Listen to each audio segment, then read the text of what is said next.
รายการเพลงม่วนสวนฟัง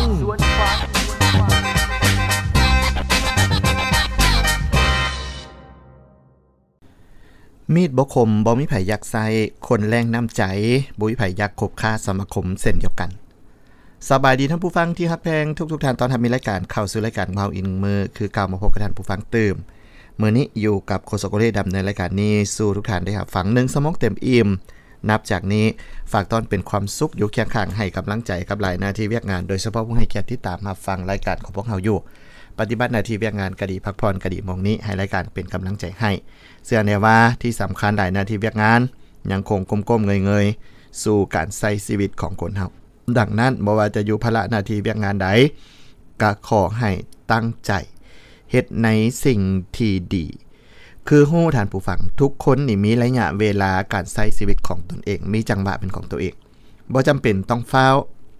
บ่จำเป็นต้องแล่นให้ทันไผกับการใช้ชีวิตแต่ละคนล้วนแล้วมีจังหวะมีโอกาสมีเส้นทางที่แตกต่างกันไปที่สำคัญคือใช้เวลาของตนเองให้เกิดประโยชน์หลายที่สุดในแต่ละมื้อที่สุดแล้วก็แม่นความเข้มแข็งชีวิตของคนเฮานี้เต็มไปด้วยความยากลำบากแต่เฮาก็ผ่านมันมาได้หลายเทื่อหลายครั้งแล้วจงเชื่อว่าตนเองนี่มีพลังที่จะรับมือเรียนรู้ก้าวข้ามบรรดาอุปสรรคต่างๆได้และก็เผชิญหน้ากับสิ่งต่างๆได้ต่อสู้ได้สำเร็จได้เช่นเดียวกันและที่สำคัญทุกสิ่งทุกอย่างที่อยู่ในชีวิตของพวกเฮาบ่ว่าจะผ่านมาปัจจุบันหรืออนาคตล้วนแล้วแต่มีการเปลี่ยนแปลงบ่ว่าจะเป็นครอบครัวหมู่คู่เสี่ยวสหายคนฮักหรือสิ่งของที่เฮาผูกพันสุดท้ายบ่มีสิ่งใดอยู่กับเฮาได้ตลอดไปเพราะดังนั้นจงเบิ่งแย้งสิ่งที่มีอยู่และใช้เวลาร่วมกับมันอย่างเต็มที่ในแต่ละมื้อนั้นให้ดีที่สุดแล้วจงถามตัวเองว่าอยากให้คนจดจำเฮาในรูปแบบใดในเรื่องราวใดในการใช้ชีวิตในแต่ละมื้อเมื่อฮู้ว่าอยากทิ่มสิ่งใดไว้ให้โลกใบนี้โลกหน่วยนี้ได้เบิ่งเฮาจงเบิ่งเห็นชัดเจนขึ้นว่าเฮาควรใช้เวลาและความสามารถและใช้พลังชีวิตของพวกเฮานี้ไปกับเรื่องราวใดและที่สำคัญในการใช้ชีวิตของคนเฮาเพิ่นว่าอย่าให้ความโมโหภายใน1นาทีนี้ทำให้ความสัมพันธ์ที่สร้างมาหลายปีคำเว้าที่หลุดออกมาด้วยอารมณ์มักสร้าง100 บาทที่ลึบออกได้ยากกว่าที่เฮาคิดหลายครั้งเฮารู้สึกว่าการระบายความโมโหออกไปทันทีจะเฮ็ดให้สบายใจขึ้นแต่เมื่อเวลาผ่านไปสิ่งที่เหลืออยู่กลับเป็นความเสียใจเพราะคำเว้าบางคำเว้าบ่สามารถเอิ้นกลับคืนมาได้ความสัมพันธ์ที่สร้างกันมาหลายปีอาจเพลงเพราะความบ่ฮู้จักสติกำหนดอารมณ์เพียงบ่จักนาทีคนที่ฮักกันหลายที่สุดบางเทื่อก็เป็นคนทำร้ายกันได้หลายที่สุดเพราะต่างฝ่ายต่างคาดหวังและปล่อยให้อารมณ์อยู่เหนือเหตุผลหากเจ้ากำลังโมโหร้องให้เวลาครับตัวเองเบิ่งจักน้อยหนึ่งหายใจลึกๆและปล่อยให้อารมณ์สงบนั้นก่อนตัดสินใจเว้าหรือเฮ็ดอันใดพอเมื่อเฮาใจเย็นลงเจ้าจะเบิ่งเห็นทางออกที่ดีกว่าเสมอการขอโทษหลังจากที่เฮาทำให้ความรู้สึกไผไปแล้วถึงแม้นว่ามันจะเยียวยาได้แต่ก็บ่สามารถลบความทรงจำที่เกิดขึ้นได้ทั้งหมดดังนั้นการระวังคำเว้าตั้งแต่ทำอิฐจึงดีกว่าการตามแก้ไขภายหลังจงเลือกใช้เหตุผล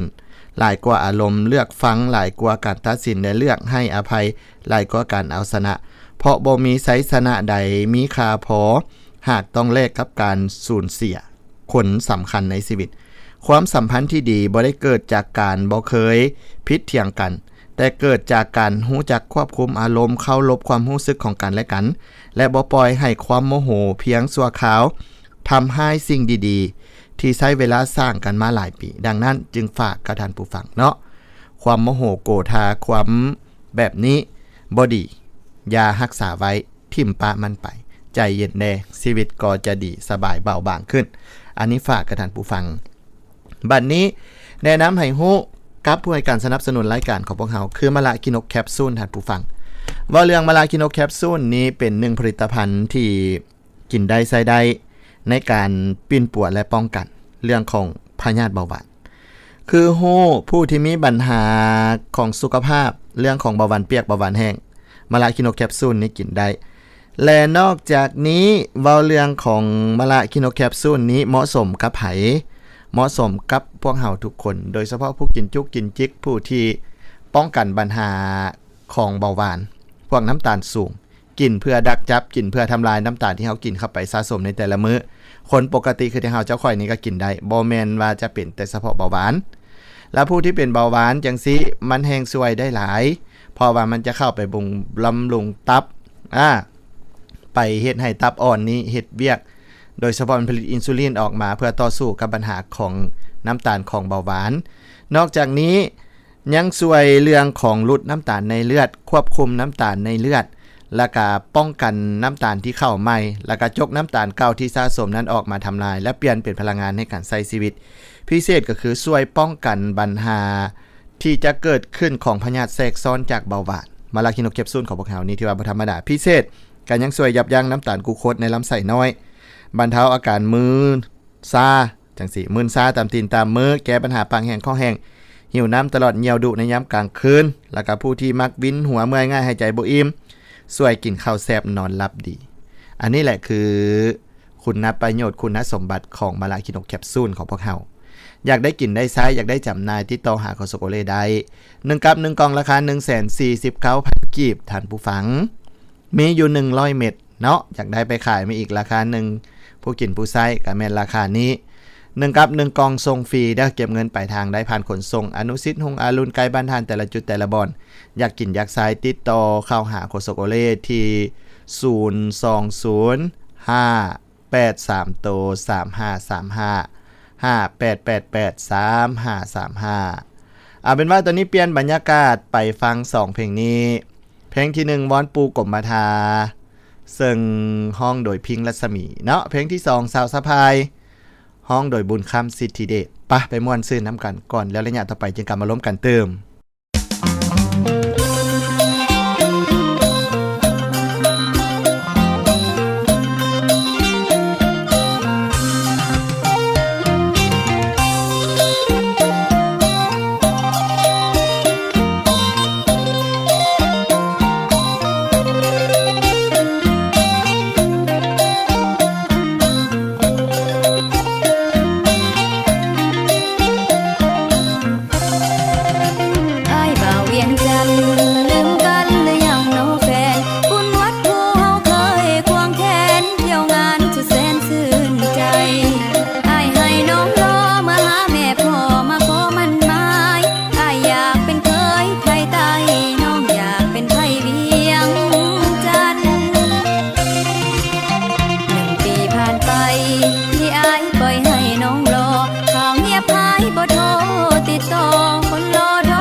บ้าน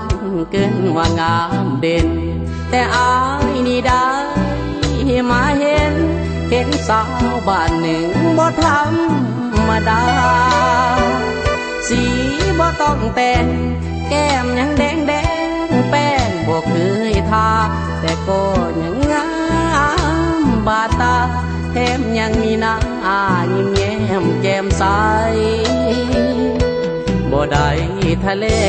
แปลงความหมายมายกย่องสาวงามบ้านอยู่แคมป์ของไปเห็นแล้วต้องลงนอนหลับไหลไผบ่ได้แวะเสียใจตั้งแต่มือเกิดจนตายนี่ละสาวหมู่บ้านสะพายสืบสายสีมือแม่อย่ามาลุจะอวดสีมือก็นับว่าหรือว่าเด่นยิบปักทักแซวก็เป็นแถมยังดีเด่นเห็นลืมบ่ลงสีมือตำแผ่นอยู่ในดินแดนแคว้นอย่ามาลวงยกให้สาวคิ้วกงล้านอย่ามาลงเท้านานผู้บาดเจียนลงหักสาวมาลงล้นจิตค่อยเองก็อยากเป็นมิตรกับสาวสะพายมานานแสนนานขอวิญญาณปู่บาเจียงช่วยสู้หาคู่ในฝันให้กับหนุ่มน้อยเวียงจันทร์ได้เป็นเฮือยอย่ามาลุง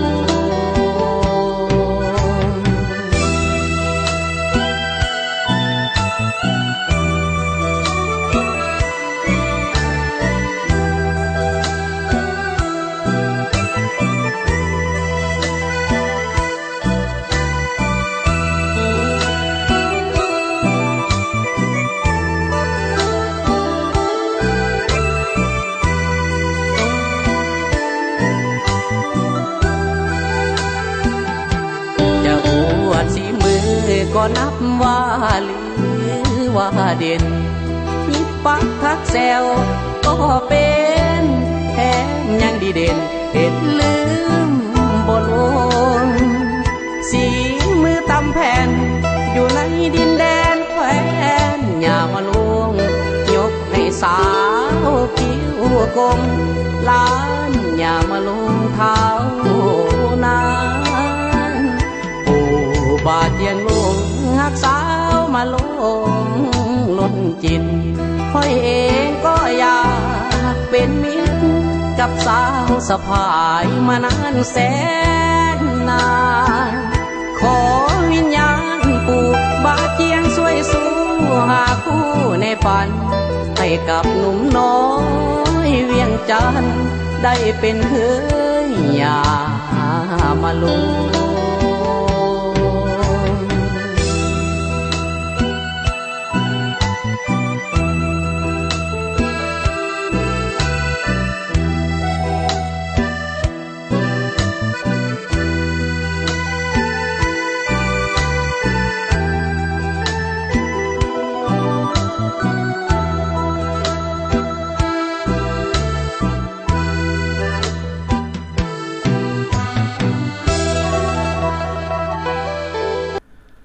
มอบต้อนเป็นความสุขความเบิกบานมวลซื่นกับท่านผู้ฟังรับฟังผ่านไปหวังว่าคงจะเป็นอีกหนึ่งกำลังใจกับการรับฟังเข้ามาพบกันเติมในระยะนี้มีเรื่องราวนำเสนอฝากไว้กับท่านผู้ฟังเติมกับมาลาคิโนแคปซูลเนาะสรรพคุณเด่นๆคือเบานั่นแหละต้านเบาหวานจังสิป้องกันเบาหวาน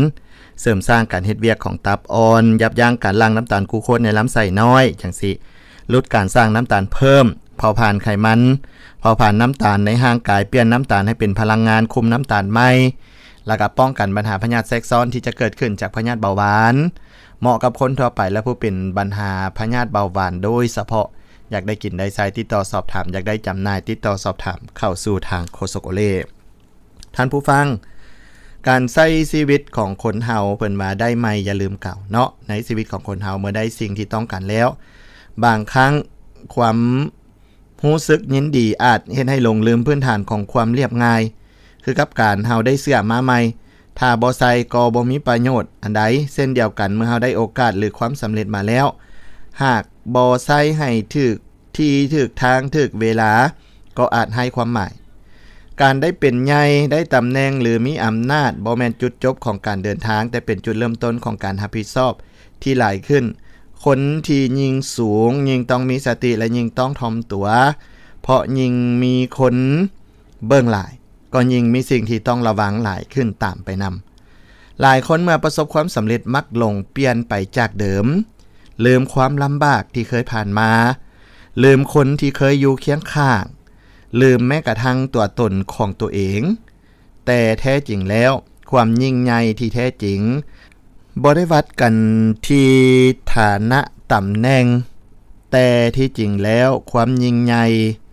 มันวัดจากความเฮาบ่ลืมตัวตนและความดีที่ยังคงรักษาไว้จงใส่ทุกสิ่งที่ได้รับมาให้เกิดประโยชน์และอย่าลืมว่าทุกความสำเร็จ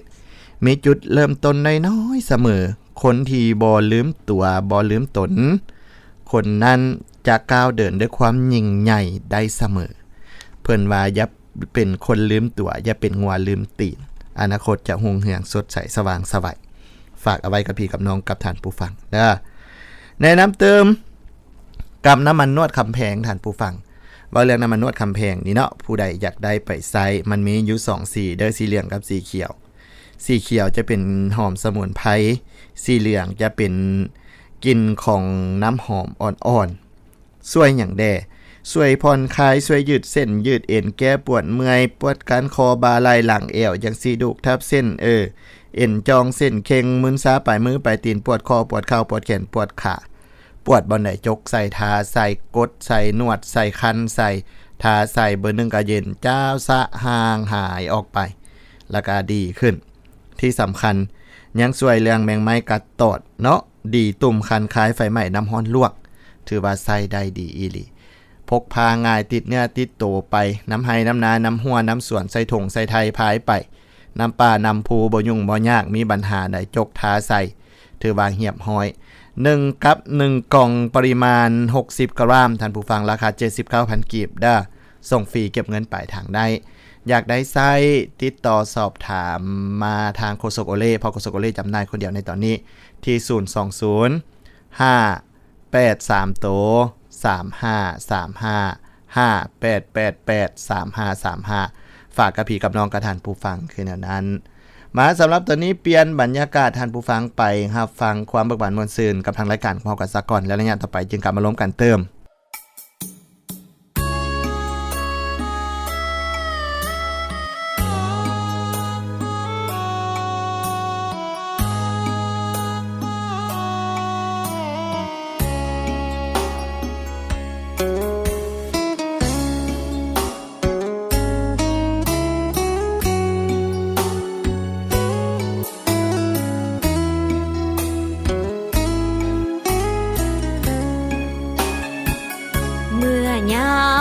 กันบ่ฝันจะมีน้ำตาความฝันที่ว่าก้าวหน้าไปทางสดใส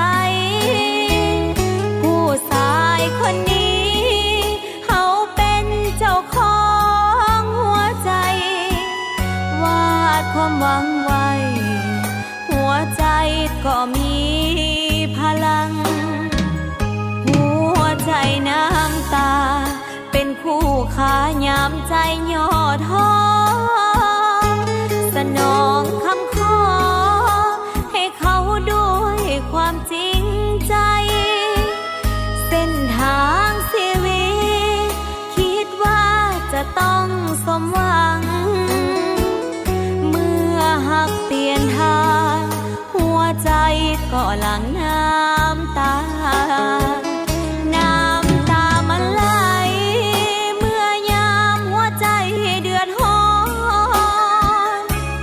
เหมือนเงินทอนที่เขาให้คืนเฮามาให้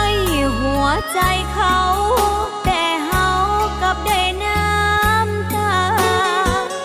มันสร้างให้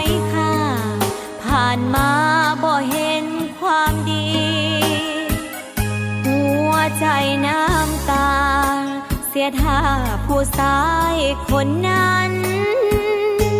บ่เห็นสำคัญวิเศษเพิ่มเกียรติศักดิ์ศรีปล่อยให้เขาไปใจเอ๋ยหยุดไว้แค่นี้น้ำตาที่มีคงเศร้าไหลยามใจแข็งพอ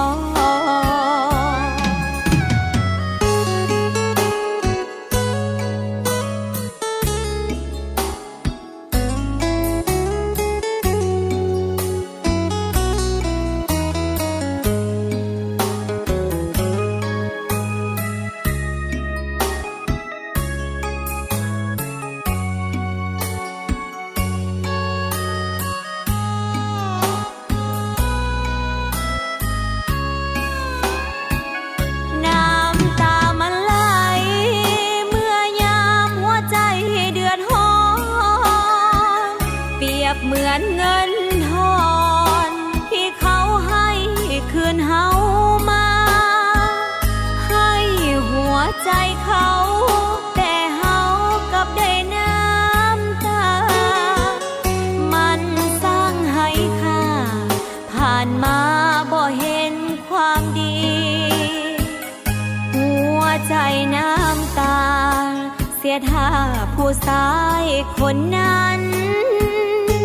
บ่เห็นสำคัญวิเศษเพิ่มเกียรติศักดิ์ศรีปล่อยให้เขาไป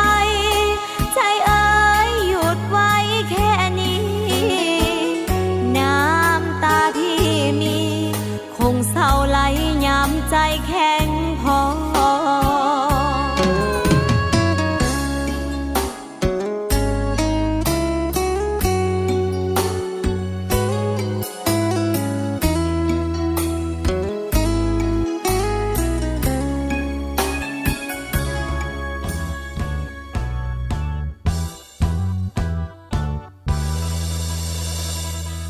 ตัดสินใจเด้อใจเด้ออย่าสู่ไปละเมออย่าสู่ไปคิดห้ามปล่อยมันไปตามกรรมตามบุพเพกำหนดไว้ให้มันให้อยู่ผู้เดียวผู้ใดใจสารนอโคตรเลี้ยวให้เจ้าปล่อยเด้อเขาไปอดสะเด้อใจเด้อนึกว่าเขาโนตายแล้วนึกว่าเขาโนตายแล้วโอ้โอ้โอ้โอ้โอ้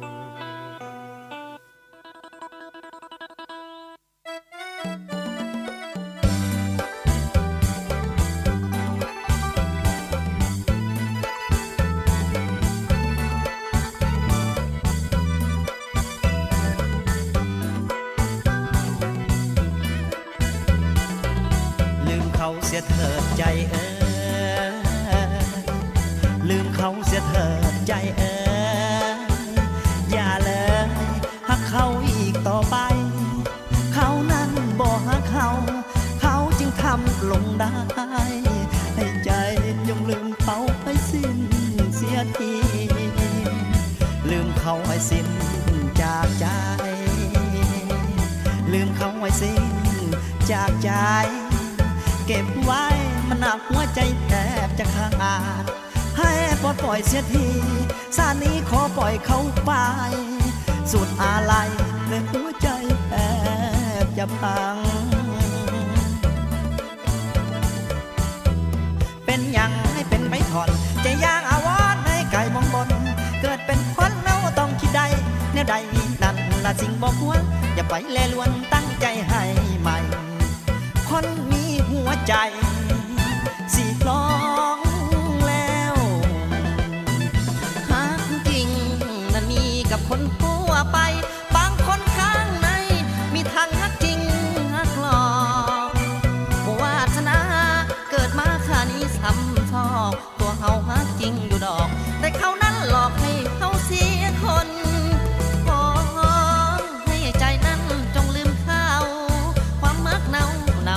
จงปล่อยไหลลงทะเลแบกหามานานหลาย เดขอไปให้ไกลตัดใจให้ลืมเขาเสียสิ้น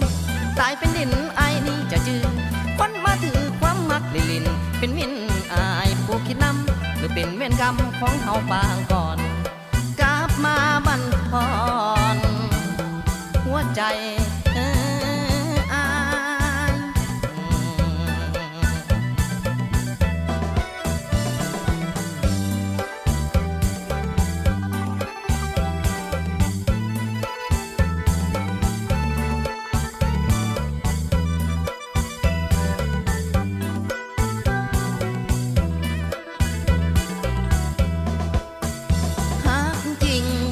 ยกับคนทั่วไป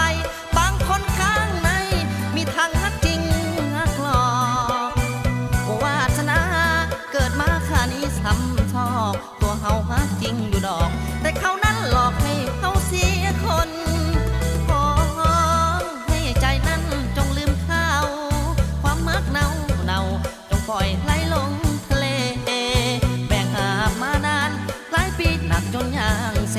หัวใจมันพังมันลาเพลขอไปให้ไกลตัดใจให้ลืมเขาเสียสิ้นตายเป็นดินไอ้นี่จะจืนคนมาถือความมักลินเป็นมินอายผู้คิดนำหรือเป็นเวรกรรมของเฮาบางก่อน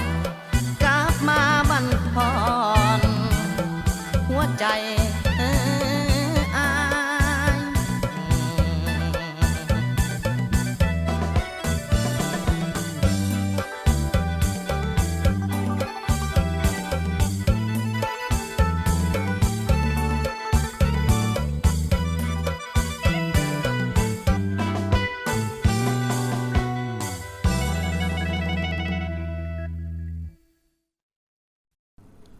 มอบต้อนเป็น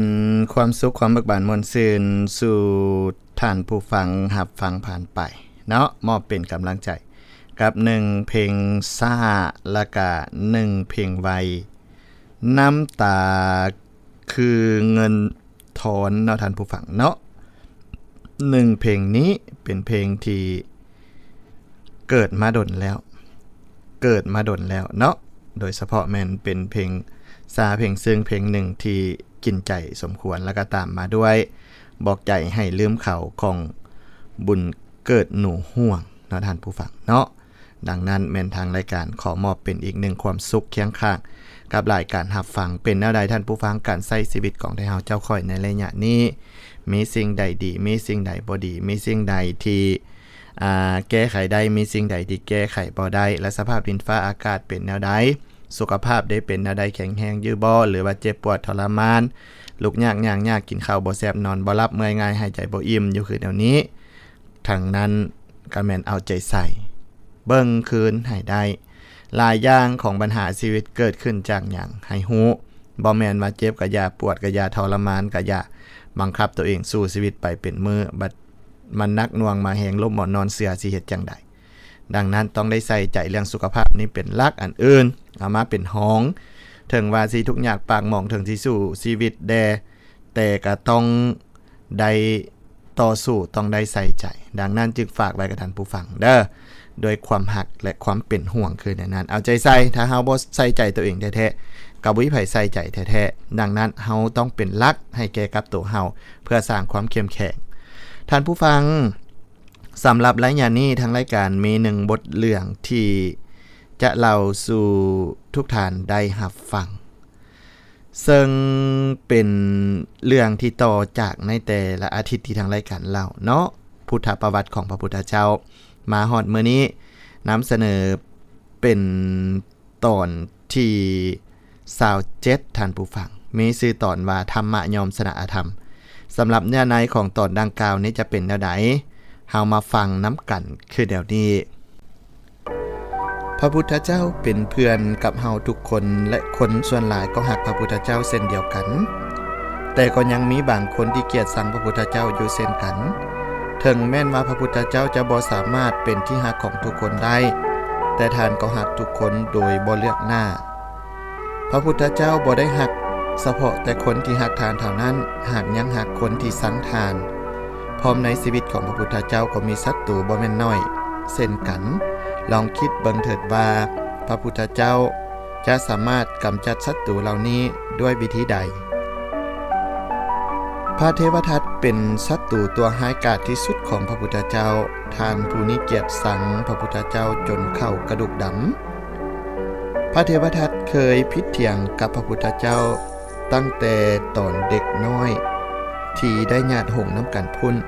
เมื่อใหญ่ขึ้นมาก็ยัง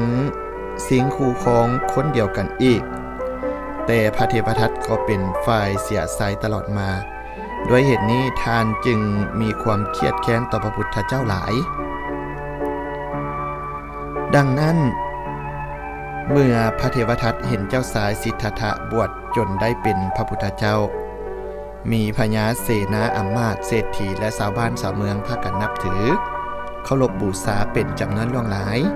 ท่านก็เกิดมีความอิจฉาจึงบวชเพื่อแก้แค้นพระพุทธเจ้าถึงขั้นจะฆ่าพระพุทธเจ้าเพื่อตนจะได้เป็นใหญ่แทน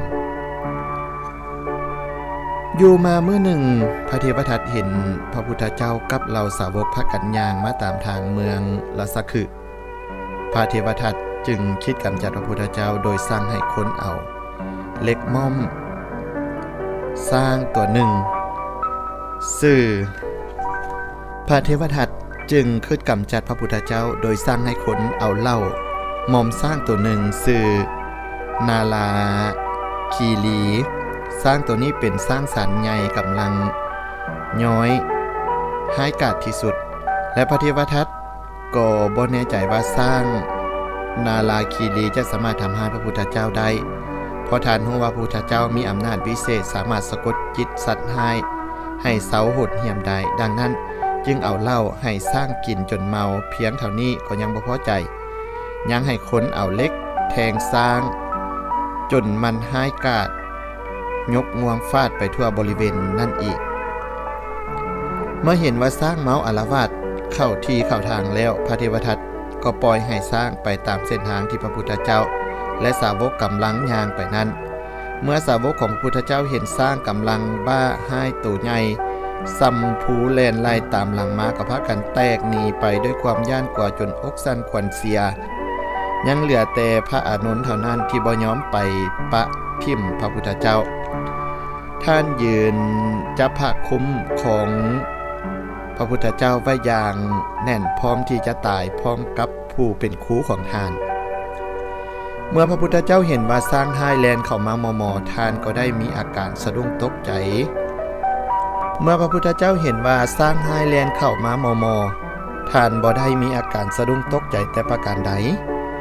พระพุทธเจ้ายิ้มแล้วหันเข้าประเสริฐหน้ากับสร้างที่หวังจะฆ่าท่านนั้นสำหรับพระพุทธเจ้าแล้วสร้างห้ายตัวนี้เป็นสัตว์ที่น่าสงสารท่านอีดูหลายกว่าที่จะไปแค้นเคืองหรือย่านมันคือกับคนอื่นๆหลายๆเท่าพระพุทธเจ้ายืนสงบนิ่งอยู่แล้วยกฝ่ามือขึ้นแผ่ความหักให้แก่สัตว์ผู้น่าสงสารสร้างรู้สึกได้หรือบ่ว่าสายผู้ที่ยืนอยู่หน้ามันนี้ยอมให้มันเหยียบตายก็เพราะหักและหวังดีต่อมันแท้สร้างนาลาคิรีถึงว่ามันจะบ้าเมาแต่พอเมื่อได้อาบน้ำเย็นแห่งความหักของพระพุทธเจ้าแล้วก็เริ่มเอางวงอ่อนลงเศร้าหายมันยืนนิ่งอยู่บุดหนึ่งแล้วจึงพาห่างกายอันใหญ่โตของมันเข้าหาพระพุทธเจ้าอย่างซาๆพวกชาวเมืองเห็นดังนั้นหัวใจเกือบจะหยุดเต้นแต่เมื่อสร้างเข้าฮอดตัวของพระพุทธเจ้าห่างกายก็อ่อนลงเอาหัวอันใหญ่โตของมันมอบอยู่ปลายตีนของพระพุทธเจ้าและสุดท้ายสร้างนาลาคิรีตัวหายกาดก็น้ำตาไหลลินด้วยความสำนึกผิดพระพุทธเจ้าวางมือลงรูปที่หัวของสร้างอย่างเบาๆแล้วก็เหลียวไปเว้ากับอานนท์ว่าอานนท์อาวุธชนิดเดียวเท่านั้นที่สามารถฆ่าสร้างตัวนี้ได้คือความหักเฮาบ่สามารถเอาชนะความหายโดยใช้กำลังของความหายที่หลายกว่าได้ดอกนี่เป็นบทเรียนที่ทานควรจือจังเอาไว้เป็นแบบอย่างถึงว่าพระพุทธเจ้าจะฮู้ว่าตัวการที่ปล่อยสร้างมาทำให้ท่านนั้นคือพระเทวทัต ท่านก็บ่ได้ถือโทษโกรธเคืองเลย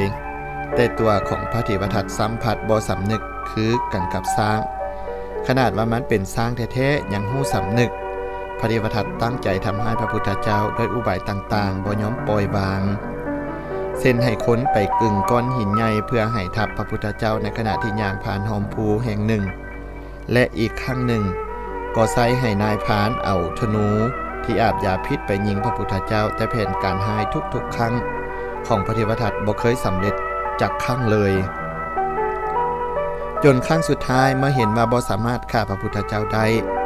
พระเทวทัตก็พยายามยุแย่หมู่คณะของพระพุทธเจ้าให้แตกแยกกันเป็นคนละฝ่ายด้วยการเป่าหูพวกสาวกที่หากบฏใหม่ที่ยังบ่ทันฮู้จักผิดจักถูกเทื่อให้มาเป็นพรรคพวกกลุ่มของตนตอนทำอิฐพระเทวทัตก็ประสบความสำเร็จมีคนเลื่อมใสอยู่ระยะหนึ่งต่อมาพวกสาวกที่หลงผิดนั้นก็รู้สึกว่าความจริงคือสิ่งใดควรและบ่ควรแล้วก็พากันตำหนิที่เตียนพระเทวทัตแล้วก็หนีจากมาอยู่นำพระพุทธเจ้าจนหมดส่วนพระเทวทัตนั้นก็ได้รับความอับอายขายหน้าเจ็บซ้ำน้ำใจอย่างใหญ่หลวงที่บังความมักใหญ่ไฟสูงของตนให้ประสบกับความล้มเหลวและล่มละลายแต่สิ่งที่พระเทวทัตประหลาดใจที่สุดก็คือทุกๆครั้งที่ท่านทำให้พระพุทธเจ้าจนถึงขั้นจะฆ่าแกล้งป่านนั้นแต่พระพุทธเจ้าก็บ่ได้แค้นเคืองตอบทานเลยซ้ำบ่นำยังเว้าดีนำอีกต่อมาพระเทวทัตก็ล้มป่วยลงอาการหนักขึ้นทุกมื้อทุกวันเจ็บซ้ำทั้งกายทั้งใจทุกคนก็พากัน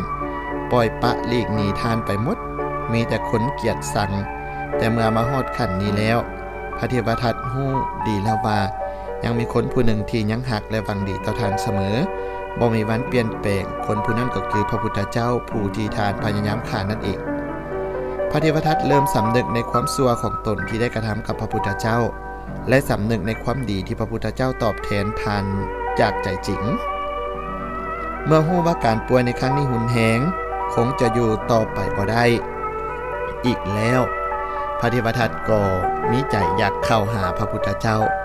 เพื่อจะได้ขออโหสิกรรมสารภาพความผิดที่ได้กระทำมาเป็นครั้งสุดท้ายพระเทวทัตจึงได้อ้อนวอนให้คนช่วยหามทานไปหาพระพุทธเจ้าที่วัดเสตวันอยู่ใกล้เมืองสาวัตถีข่าวการมาของพระเทวทัตได้แพร่พายไปถึงวัดเสตวันอย่างไววาพวกสาวกของพุทธเจ้าต่างก็พากันโจทย์ขานกันว่าพระเทวทัตคิดจะมาทำให้พระพุทธเจ้าเพราะมีความแค้นที่ยุแย่หมู่คณะของพระพุทธเจ้าบ่สำเร็จส่วนพระพุทธเจ้านั้นรู้ดีว่าพระเทวทัตมาหาทานนั้นเพื่อต้องการสิ่งใดทานจึงนิ่งเฉย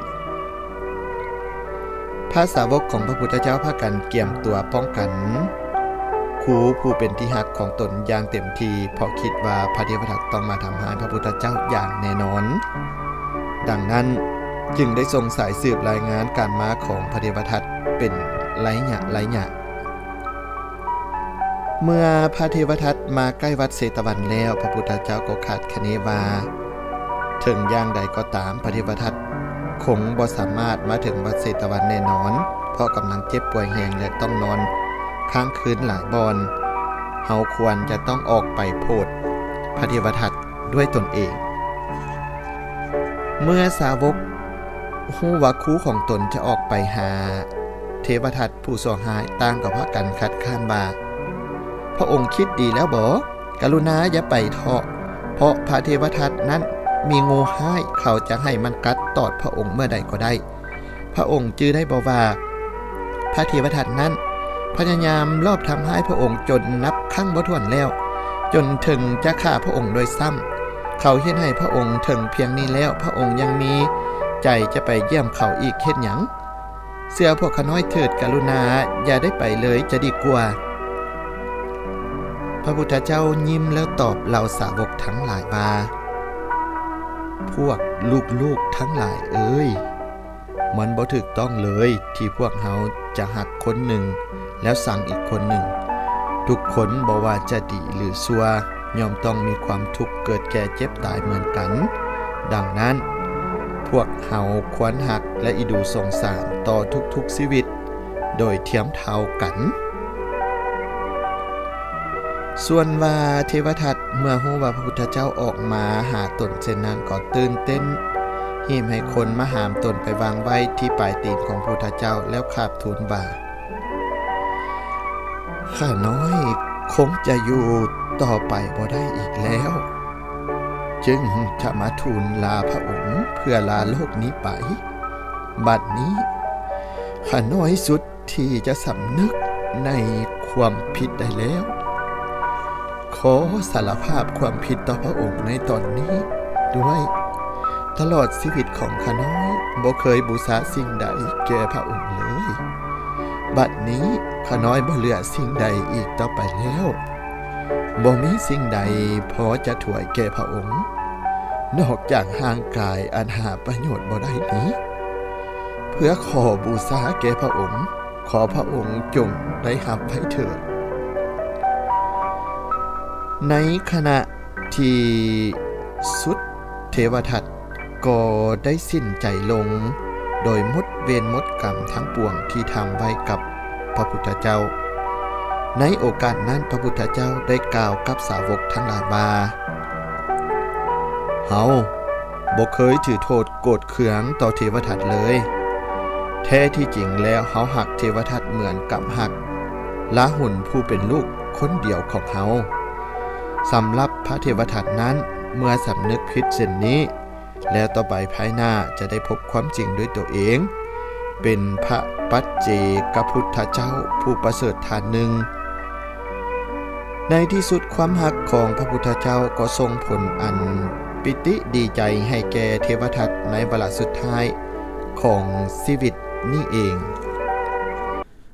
ที่ทางรายการได้เราสู่ทุกท่านได้รับฟังจบผ่านไปนั่นก็คืออีกหนึ่งตอนที่เป็นบทเรื่องที่ทางรายการเล่าต่อเนื่องมายาวนานสมควรสู่ทุกท่านได้รับฟังถือว่าเป็นตอนที่27ในสื่อตอนธรรมะยอมสนะอาธรรมอันนี้ฝากกับทุกท่านได้รับฟังกันในมื้อนี้แบบนี้หวังว่าคงจะสร้างความสุขความเบิกบานมวลซื่นความเข้าใจกับท่านผู้ฟังได้หลายสมควรนอกจากจะมีการนำเสนอเรื่องราวต่างๆฟังเพลงฟังข่าวฟังรำสลับซับเปลี่ยนไปและยังมีการเล่าเรื่องแบบนี้สู่ทุกท่านได้รับฟังเอาเป็นว่าฝากกับท่านผู้ฟังไว้คืนแนวนี้จากหลายอย่างนี้ที่สำคัญอย่าลืมกันแล้วกันเนาะผู้ใดอยากได้มะละกินกแคปซูลไว้ไปกินไปไส้แบบนี้ติดต่อหาทางโคโซโกเลได้แล้วก็อยากได้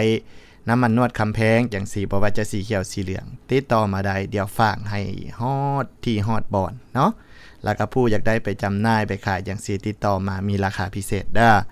สำหรับตอนนี้เปลี่ยนบรรยากาศไปหาฟังข้อประกาศมวลซื่นและระยะต่อไปจึงกลับมาฟังการนำเสนอข้อมูลข่าวสารของเรื่องราวจากทางรายการของพวกเราเติม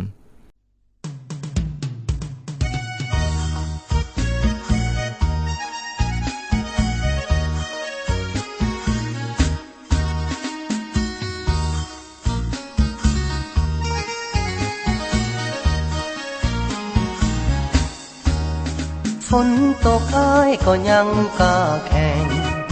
ถึงน้ำเป็นแก่งอ้ายก็ลอยมาแบกเอาความรักผ่านลมผ่านฟ้าแบกเอาความรักผ่านลมผ่านฟ้าอยากมาพบแก้วตาปานนี้นิทราหรือว่าอย่างไรนอนแล้วหรือยัง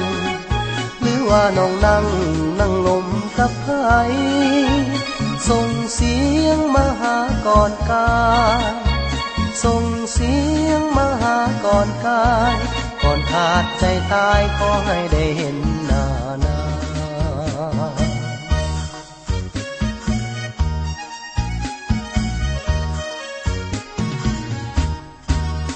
ฝนตกอ้ายก็ยังท่าแข่ง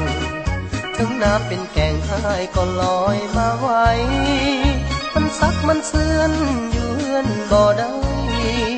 ซักเสื่อนอยู่เฮือนบ่ได้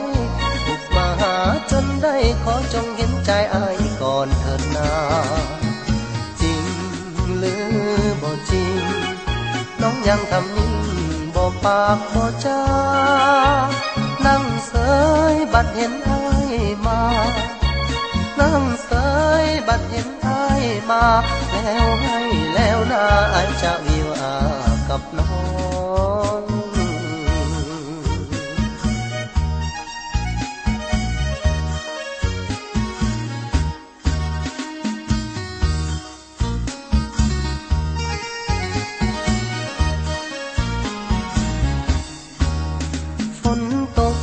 ก็ยังกล้าแข่งถึงน้ำเป็นแก่งอ้ายก็ลอยมาไหวมันซักมันเสื่อนอยู่เฮือนบ่ได้ซักเสื่อนอยู่เฮือนบ่ได้บุกมาหาจนได้ขอจงเห็นใจอ้ายก่อนเถิดนาจริงหรือบ่จริงน้องยังทำนิ่งบ่ปากบ่จานั่งเสยบัดเห็นอ้ายมานั่งเสยบัดเห็นอ้ายมาแล้วให้แล้วนาอ้ายจะวิวากับน้อง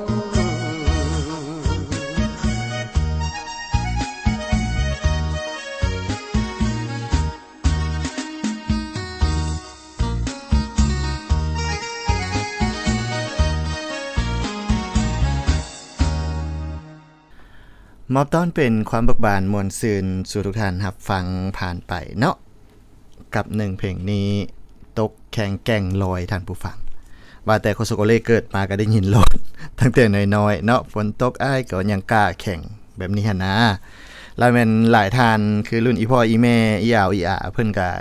น่าจะฮู้จักดีในเพลงนี้ก็ฝากไว้เป็นอีกหนึ่งความเบิกบานมวลซืนกับรายการรับฟังผ่านทางรายการของพวกเฮาพบกันเติมปัจจุบันกาก้าวเข้าสู่ระยะสุดท้ายแล้วท่านผู้ฟังเบิ่ง1ยามเดียวเวลาเลยผ่านไกลไว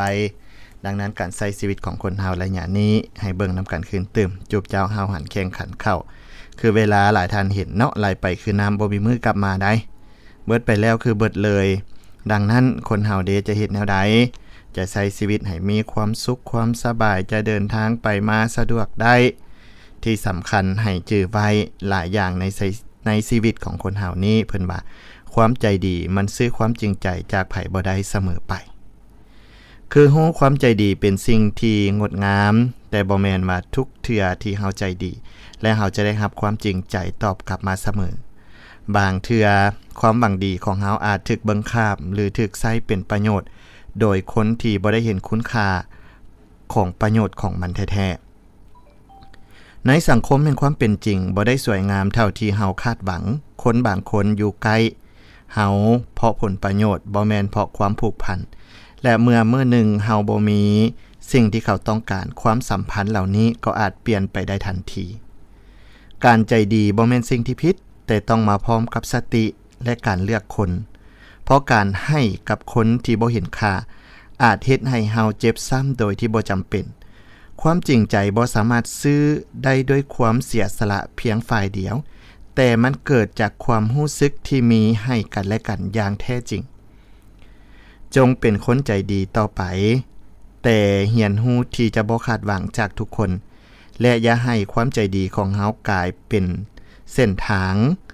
ให้ไผมาทำให้เฮาได้ง่ายเพราะคุณค่าของความใจดีมีความหมาย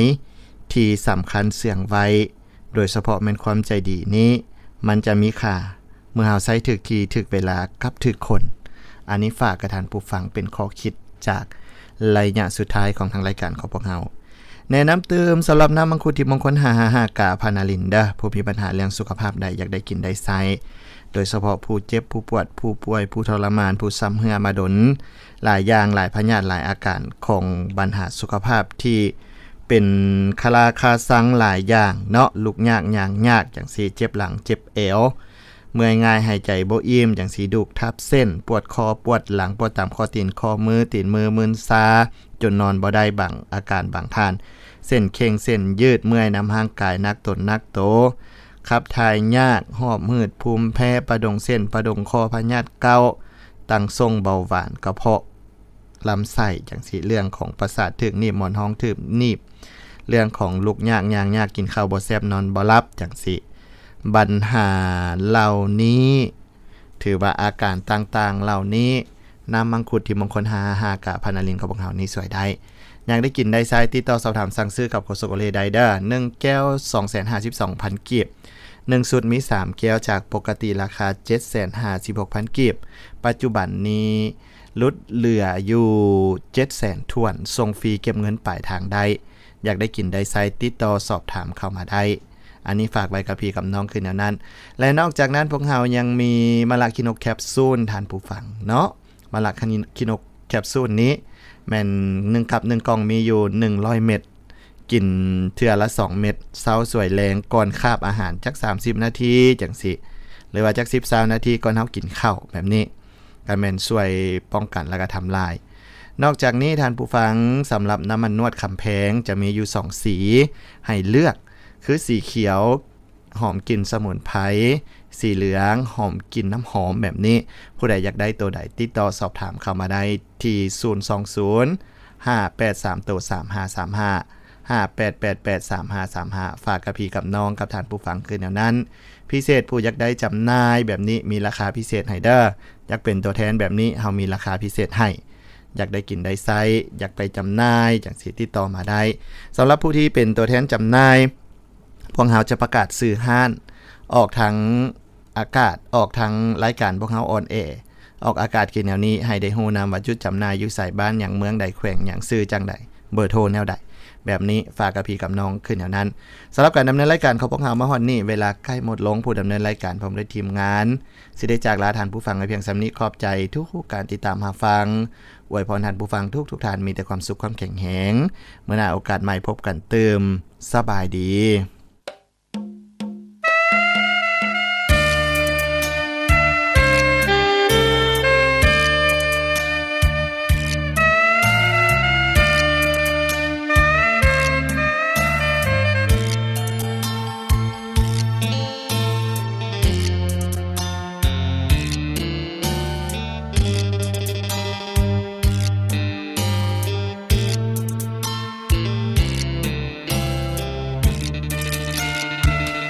ยิ่งอายไม้ปองนั่นก็คือน้องเท่านั้นทุกคืนทุกวันอายนั้นบ่ได้ลืมไหลสู้ก็แม่นน้องบ่เคยเตื้องต่อผู้ใดบ่ให้ละแวงสงสัยอายฮักแต่น้องควรตา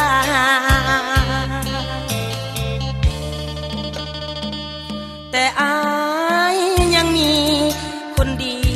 ขอบอกกับน้องสมมุติใส่ซองฮักน้องเหมือนกันแก้วตาอายเป็นคนจนอีกคนเขามีเงินตราสองอย่างนี้คือปัญหาสิ่งที่พาให้อายขาดใจถ้าบ่ตีอ้ายนี้ยินดีหักน้องบ่มีเงินทองรับรองจะหามาให้สิ่งที่สำคัญน้องนั้นเป็นกำลังใจถึงจะลำบากเพียงใดจิตใจน้องอยากค่อนแค่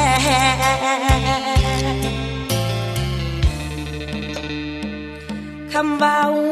จากปากกันกองออกจากหัวใจบ่แม่นเว้าหลายยอมตายให้สมเป็นแฟนสองฟ้ามืออายบวกใส่พร้อมทั้งสองแขนถึงมีเงินหมื่นเงินแสนยังบ่เท่าแฟนผู้เป็นดวงใจ